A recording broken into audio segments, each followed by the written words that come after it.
Üçüncü sorum. Näme sebeple Türkmenistan'da çağa doğuş sanı ösmeýär? Ösmez. Çağa näde össün? Abla siz doktor olarak. Çağa häzir şu mahal, şu gece günde öserem deyip düşünmeye sebep çağa doğacak kızlarımız başka yerlerde işletiyor. Doğru. O kalın karı kuru 60-70 yaşından sonra ayarlar doğmaz ha. Yeke bir nemerak kalanlaram o dine tamojnun ayalıdır, vayenlilerin ayalıdır, polislerin ayalıdır. Olaram nem bir kisan çağa doğru ondan sonra olaram önde doğan çağısından terbiye vermen 5-10 manat verip o zorlanıp gören simyanı öğünde bakıcı edip sakla otur şu makal. Kalkozlarda şu makal ayarlar dünya çağlarını iyidir biçirmek için biraz acık gruplarak maşkala olsa varıp gün uzun şunun naharını pişirip uborkasını edip sığırını sağıp süydünden alıyor. Agarodunda işlep kartoşka keşirinden alıyor. Şey edip çağlarını biz platını işlep yer içer için yaşapıyorlar. Hazır dövür şuna geldi. Son ne edip çağa doğursunlar. Bar ayal kızlarım orada çağları bile oturanların erleri dışarı yurtta işlepiyor. Son kimden doğsun olar? Kovadan doğmaz ha. Doğru. Başka çok adınız var mı sonra? Öyle çağırayım mı? Öyle çağırayım mı gitti diyor. Ekranı. Bağlama. Yok bak. Öyle çağırayım mı? Şu mesela sonra boyunca çok adınız var mı? Çağa entaklar çağın ösüşü Türkmenistan'da köpelmez. Yurt düzelmeyen hem Türkmenler idine barmasa, tadeden nesil döremese çağa doğuluş peseler gittiğiçe. PSS de o yerde devlet hakimiyeti hiçbir zaten olmaz. Kaçan yurdun içinde çağa neçe köp de olsa çağalar şu vakti o yurt gün günden göterler. Çağın doğuluşu azalsa o yurt gün günden yere siner. Yeni bir aytmalı zat var şu yerde eğer Türkmenistan hükümeti düzelip tadeden bir Türkmenistan devlet kurulsa şu edilip verilen yankı mailnamalar var, sosyal maddi kömekler yolu koyulsa, halkı näme de olsa bir zat bilen ımtılırıp doğuluş köpeleymese, intaklar köpelmez.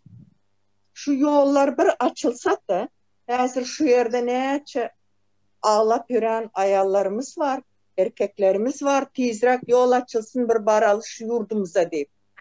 Toprağımızı bir öpeli deyip yürüyenler var. Nıha şu berden hemmeler barıp yurda nemedenden son şu birinci yukarıdan başlamalı. Prezidenti başarmadı. Ve bravo ne gitmeyeceği belli. O diktatörlerin hemmesinin soğan belli. İrugiç indi halk biraz azıcık daha harekete geçerse şu mahal yollar açılana çelli biraz bizim nimet mene vaktimiz var. Özümüzü yola koymana azat etme. Yol açılanda emmeler baraysa o yerde halk gözünü açmalı indi. Bilemiyor. Ne için halk munyalı pasif hal like koyma. Görüyorsun 1000 tane 2000 tane adam görse zar zor 150 ya 100 adam like koyuyor. Men ştayda menem sedalatım Melya. Yol açılmalı ve Türkmenistan'ın halkının içindekilerin göz açılmalı değil ya da. Men pikirimçe halkın tağım göz açık yönü näme etjeklerini hiç ilek bilen oklar. Nireden tutacaklarını bilen oklar. Başta da aydılık geçildi. Halk bir yeri gelte, halkı darga diyalar. Halk bir yeri gelip bilen ok ve halk bir yeri gelmek üçün hiç ilek biregine hiç ilek ınam kalmadı. Doğan inmerkte bu mal ınam kalmadı. Inam yok, hiç ilek ağdı birlik mi deyin, ağdalılık etme üçün içinekilere her hillek elinde tutuyorlar. Emma daşnaklara da el uzatıp başladılar. Ön daşnaklara goşuluşmaýarlar daşary ýurtda ýaşaýan adamlara. Indi wagtda şolara çyn el uzadyp başladylar. Sebäbi ayağa kalmaklaryny hiçilek nemeden oklar, gorkýar, hökümet gorkýar we biziň inha çağlamyz diýeli sajyga bar ya.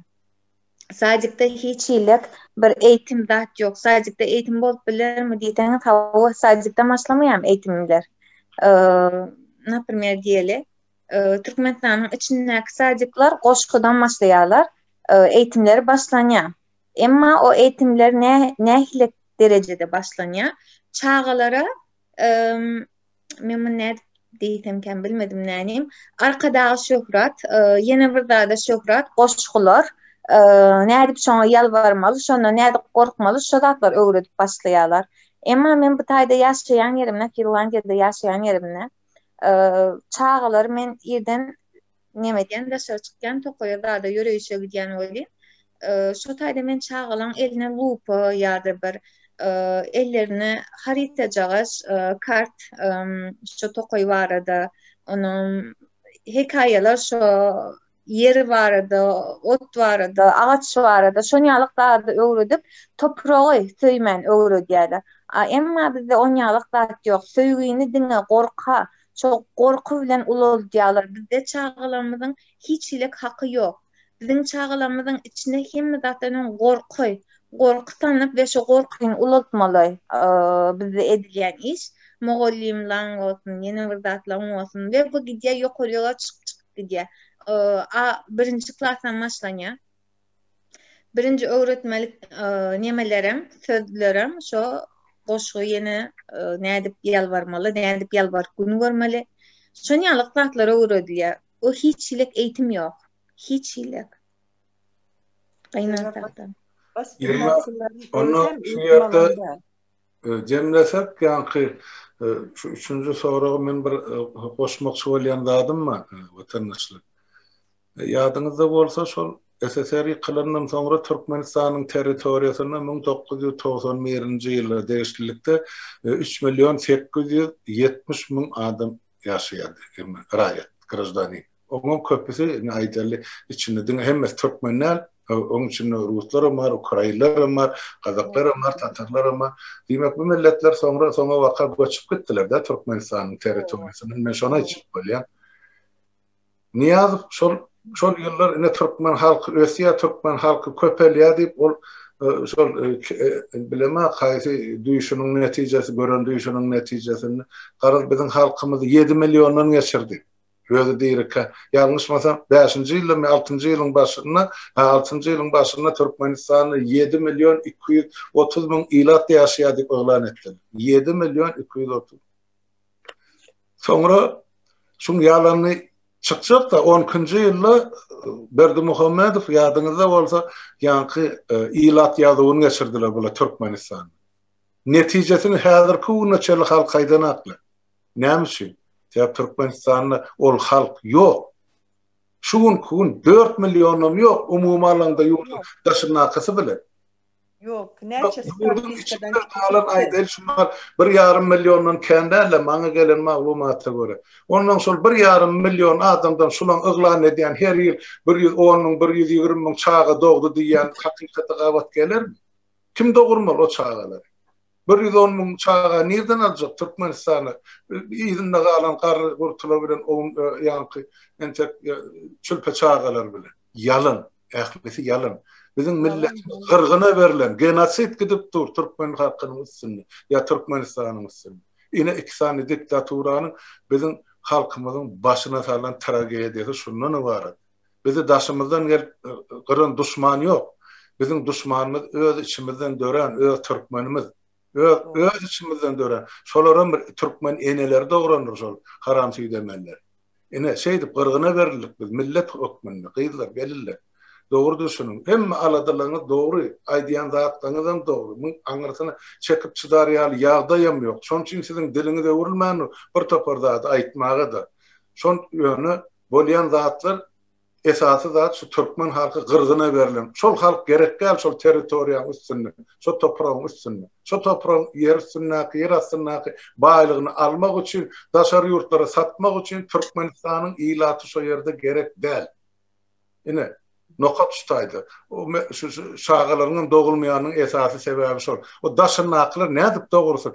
Yani iyere çöreğin tapmanıyor. Nerede yaşatır? Ne edip ekletirler? Hana şu mahal taparağı aydıp verir. Gerek bolsa şu düğün eden çıkışını ayttı. Yusuf Bey mi sonra hadi? Taparağı. Awa. Ana aytdy, şol Türkiýede çağalar bağının sadıklarım açılsa döredilse gowy boljak. Eýem näçe adam jaň edipdir, biz şoňa ýazyljak ýa biz çağalarymyzy berjekdik. Ine Türkmen gelin gyýlary dogurjak, ýöne kim nädip terbiýelenjek, nädip ulaljak, ine şol alady. Onu alat etmeli erkeklerim o nedena. Inansaňam ýagdaý şeýle. Bolly onu gayrat edin tuçu dogun beýle soraňyza geçin.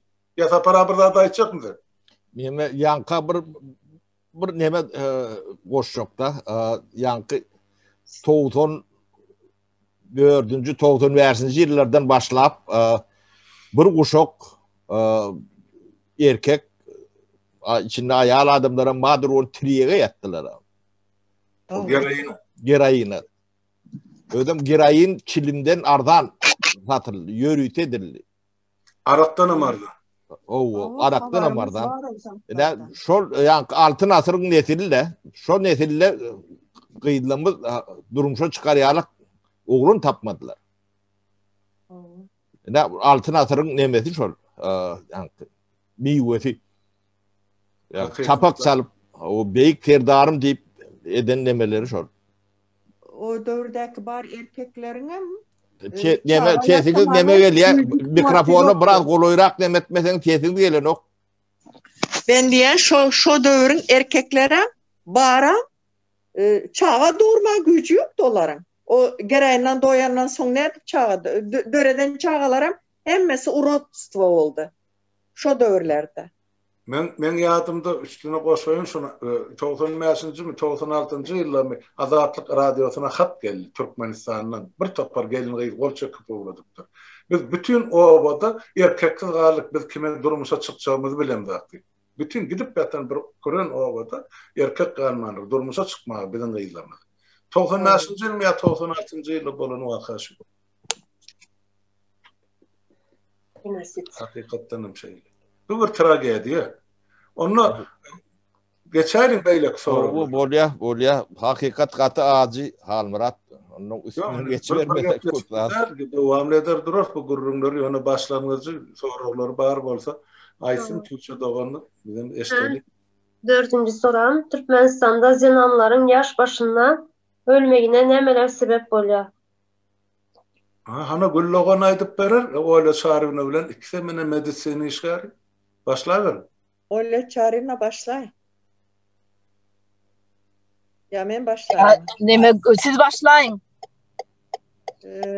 Köplen şu keselçilik ayaňa bir üstünden geç nämetdim. Ayal gyzlar kesel bolýarlar. Ne tolka ayal gyzlar hastalygy däl, o birisini görýän bağrında, birisini görýän bağırsağında, birisinin midesinde liçeni almağa, doktora gitmene pulu yok. Sebebi nedir? Pulu olsun. İş yok. Pul yok. Barsam hazır bizde prosto adı balnitsa, devletin balnitsası. Bizim işlen dövrlerimizde on yalzat yoktu. Biz hükümetten aylık alyas deyip elimizden gelen hem zaten gerek olsa kaptalında yatıp kanımızdan beri yattık. Şu kravatiçene bilen gelen vakti neye çekecek? Priyamoy kan özüm neye çekecek? 3 kez de kan uydurdum şu balnoyuma. Hem doktorlarım şu şey diyattı ama şu vakit on yalda ne yakında bir bolan vakamı, bolmadık vakamı dejurnu vraç oturuyor ya neme avarya oldu ağır kesel deyip priyomludan yukarı çıktırlar nöbetçi doktor deyipmiş Türkmen avatta boldu şu deydiler. Yöne toçma ne kesel o? Yolda Kerki'den gelirken avarya oluyor. Kesel neme kesel? Ayal gyzlarda näme kesel? Bağır diýdim. Näme kesel? Men prosta aradan bir näme soktum bolan zady. Barsa dejurnu vraçaydan izindaklar gelmese aşağı düşecekler. Aşağı düşüp bir serese özünün oğlu ölüp kalıptır. Eğer vaktinde gelen olsa kömeği diyecek şona deydiler. Ne şon yalı? Hazır kesel olan ayarlar doktora gidip bilen yok, imkanı yok, pulu yok. Ha şondan soňam eğer heleyler doğru düzgün geçinip bilen oklar ağzı bir öýde pul olmasa huzur olayama. Eğer işleyen yoktur, ayalı işleyen yoktur, çağalar ağaç, ondan son öýün içinde pastayan uruş, dövüş olsa erkeğin gücü bilen ayalın gücü bir tayak bak, bir tayak bedbak. Ondan da şarı. Ölüm köplenç, ölüm näme wagtynda? Doğum vaktinde da eğer şu vakti oputlu vraç bolmasa, vaktinde eğer ters gelen çağı olsa şonu vaktinde alıp yetişmeseler ana şu yerden ölüm bolýar. Şonun için ayal kızların son dövrlerde ölümü köpeldi. Yine hazır şu özümüzde daşarı yurttan neçe ayal kızlar köpüsü rak kesel bilen keseller öldü. Tanıdıklarımızdan boldu, kömek edenlerimizden boldu. Köpüsü şu yerden yine Halmıra Dağı'nın havarı var. Yurduma bir gideyin, şu yerde öleyin deyivem, ölüp bilmen şu tayda şonam, şu yerde kimsesizler mezarında nemettik, gömdük. Aya daşarda işlenler, sonra yine bu temizlikte işlenler köplenç nemeler bilen, deterjanlar bilen çalışıyorlar. Çamaşır sular bilen pastayan işlensin, oğucu adam bağrını iye. Eli özün her gün isteme onun nemedip öz misal için neçenci yılda 8 yıl bundan önce yaşacık başla neme gelinler stansiyada işlep yören gelinler birse bizim özümüzün gelinimiz altın deyip başkalara 2-3 tane ne şu padvalları nemedip işe girenlerine 4 yıl 5 yıl bolman yine ölüp gittiler. 33 yaşında, 38 yaşında, 41 yaşında. Yine şun yalı. Öyle söyleme. Öyle söyleme. Dinleyen. Sokunuz Güldoğan'ın aydan sözlerinin üstüne. Güldoğan medisini işgal bolan soň aýtmana zat goýmady, aýtdy hemme zady. Ýöne üstüne çala ýetireýin. Şu ayal gyzlar esasanam hal aýdyp geçirýäli 12-13 ýaşyndan başlap özlerini gaty gowsur etmese o ýerde eýem yetkinjek ýaşyna ýeten 17-18 ýaşlaryna ýetenlerine köp gyzlar eýem keselli sebäbi enes atasynyň ýanyna ýok. Esasanam enes ýanyna ýok, feredip biljek adam ýok. Sehel bir ýalňyşlyk etse düze düşberjek adam ýok. Ondan gyz maşgala içki sirni hemmeleri aýdyp bilenok. Ejesi bolsa da gaty ejesilenem arasy gow bolmasa ona aýdyp bilenok. Ya ýeňesi bolmaly, ya ýalygyny bolmaly ýanyna. Olam hemme öýde bolanok. Şol sebäpli ýanky yaş gyzlara esasanam gerek zatlar, vitaminler, minerallar, daşky siridadan gerekli vitaminler alyp durmasalar olaram päsgelçilik berýär organizmiň gowy ösmegine. Onun daşaram bizine çäre diýe, ýene diýe, türkmen başy gelýär diýe bu wagtyň ady nämedir? Bu başy gelýär diýip bara näme diýerler, köçe çykaryp, çäre çykaryp sagat daňdan 4-de turýar diýe çağalary. 4-de 5-de turup şu sagat 6-a barmalymyşyna çäre bolýan ýere. Ol çärede onun sagat dowam edýän bolsa haçan geljegi belli däl. Şoň üçin hem gyşda bolsun, sowukda bolsun şol çağalary ýalaňaç ýuqa eşikde durmalymyşyn bilerek edýärler. Ha, Güldoğan ýygyny dowam edip göwüriň. Bilerek edýärler şonu. Sebep bilerek üstünüze şu formanın üstüne hiç sat alayman. Elinizde hiç sat bolaymasın diyemişler. Bu ne mi? İstivacılık prosto çağlarımız. Sonra şu 16-17 yaşındaki kızlarımız üstünde enesi bolmasa öňrägem aýtdym. Şu yaman göz bilen seredenler bu kızlarımızı zayalayalar. Bolsam şu yukarı posta oturanlar şolar köp hemme cenayet şolardan çıkıyor. Yukarı post diyenin neymi zadı? Misal için polisiya işgärleri diyelim. Ministrler diyelim. Berdimuhamedov'un yegenleri diyelim. Tohumu tici diyelim. Olar adam priznavat eden o. Köçede gitti mi? Gözüne onat kıyız gördü mü? Maşina basıp alıp gitmenem hiç satça gören oklar. Yine, пожалуйста, bolan yakındaki случай o daha şozlu kıyızı nemş ettiler.